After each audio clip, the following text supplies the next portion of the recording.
Hello, dear friends. I hope you're doing really well. This is Tracy Brown, and my team and I provide trauma-informed nutrition counseling so that you can feel safer in your own skin.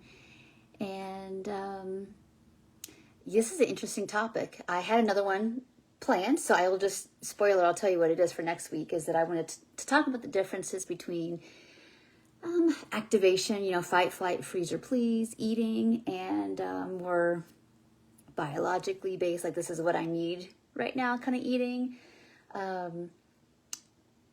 versus any kind of like other hormonal stuff going on that might lead to some eating, or basically just like body changes or whatever. That's for next week. I know that's a topic that most people need to learn to differentiate, and we won't skip it. But today I think I was just putzing around, gardening, doing some stuff yesterday, and I was just thinking about minds, how people's minds are amazing. That's the difference between your brain that has a lot of different functions and structures and tasks and all those kind of things, but your mind. Now remember that you aren't necessarily your mind. Your mind has lots of thoughts and beliefs, and all those thoughts and beliefs can create emotions, which, is part of the activation process that can often lead to behaviors that we don't want to be doing, right? But what I'll say is that you have a good mind. It's not about intelligence level or IQ or whatever as much. This is more about like having the ability to think through what we're hearing in our mind, and making some decisions about how to move forward with said thoughts from our mind, to just be able to live according to our values. It's so important. So I know that a lot of you I know at the beginning of my recovery, I had to fight a lot to hear my thoughts, and then is it true? And sometimes you have to do that over and over and over again, and maybe it's most of your day. But what you're doing is you're putting yourself through a routine of learning how to differentiate, of learning how to become a compassionate witness, which we talk about here a lot, and being able to hear those thoughts. And is that true? And is that how I want to talk to myself? And is that how I even want to see other people? Because the reality is that our struggles are often so much about our needs, whether it's around identity or safety, or again, how we do life.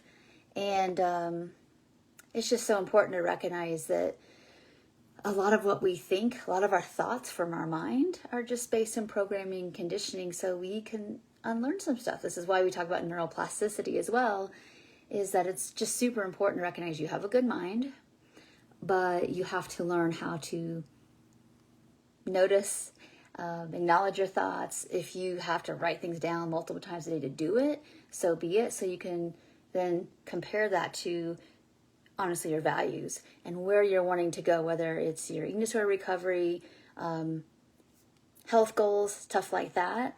And recognize, even with health goals, this is so important. We think it's more about differentiating parts and these thoughts and what their jobs are in recovery, but just be a human being. And we hear stuff every day, all day long. We have access to way more information than our brains can possibly deal with and process, in a way without getting overwhelmed. And we have to look at if this XYZ suggestion around making food changes or movement or sleep or whatever, if you don't notice that's coming into your brain for, is this familiar? Do I agree with this? If it's triggering a lot of emotion, that it's going to be harder to think clearly. So it's really important that everything you take in, including my videos, everything that you consume, that you filter it through a differentiation process first. That means slowing down, and that means training yourself how to think. It's an interesting topic. It actually is one of my favorite topics, because once people learn how to slow down, notice what they're noticing in their body, look at the big picture of their circumstances with said food or body, or how the body's responding, and then think it through from a bigger picture, long-term process, we just don't get very reactive anymore. We learn to have more patience, more faith in the body's ability to like steer us where we need to go and to heal. And we're just much less vulnerable to being, for lack of a better word, mind controlled. It's just very important that we recognize that we have this mind and we need to be in charge of it. Not the past, not what we see online every day, all day long. Not trying to solve problems that aren't ours to solve, but just being in the moment with, honestly, what's important, with your values, and doing the next right thing with your food. All right, thank you so much for watching. We will get to this other more food-specific topic next week, eating specific, but I just thought this was a really important video to honestly just put out there for people and to recognize you do have a good mind. It's your job, though, to be able to like capture thoughts. What did you just say or think in your head? Is it true? If you're not sure if it's true, then where are some trusted sources of information that you can kind of look at the outcomes from, and are you getting to where you want to be? And it's not just body-wise, but it's like, if I would change my body this way, but it causes me to be more obsessive mentally, then I don't know that that's a good exchange. I don't know that's the direction I want to go yet.